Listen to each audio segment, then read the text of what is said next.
Šaukštas proto. Iš asmeninio dienoraščio 2000 kažkelintų metų kovo 23.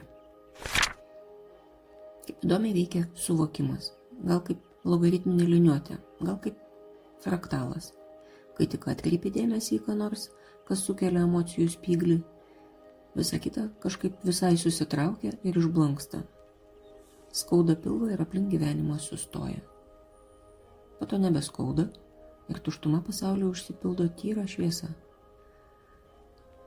Staiga miršta labai daug žmonių ir viskas aplink sustoja, nuščiūva ir ima spengti. Visa kita tampa kažkaip nebesvarbu ir nekelia nė lašo emocijos. Niekas niekada nestoja vietoje, tuštuma subliūkšta, emocijos keičiasi, traukiasi, pučiasi, persispalvina, staiga visas vaizdas jau yra neatpažįstamai kitoks.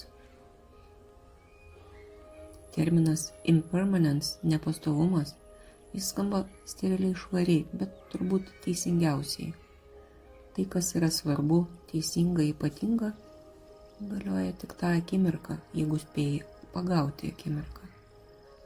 Jeigu liko nors kažkoks jos atspaudas. O jeigu ne, viskas praėjo, kaip ir viskas visą laiką. Daugiaspalvė slenkanti šilkinė juosta slystanti pro pirštus, kartais pasklindanti per visą pasaulį, kartais susitraukianti į singuliarumą. Negaliu įkvėpti, baisiai nemalonu ir visi poreikiai susirikioja ant ašmens ant pirštų galiukų. Deguonies.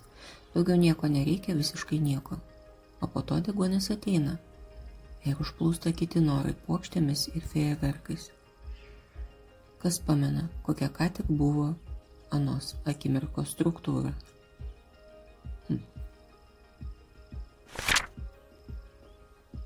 Aš Monika Kuzminskaitė, sveikatos ir mitybos psichologė, padedu spręsti kasdienius ir sudėtingus elgesio, mąstymo ir emocijų klausimus.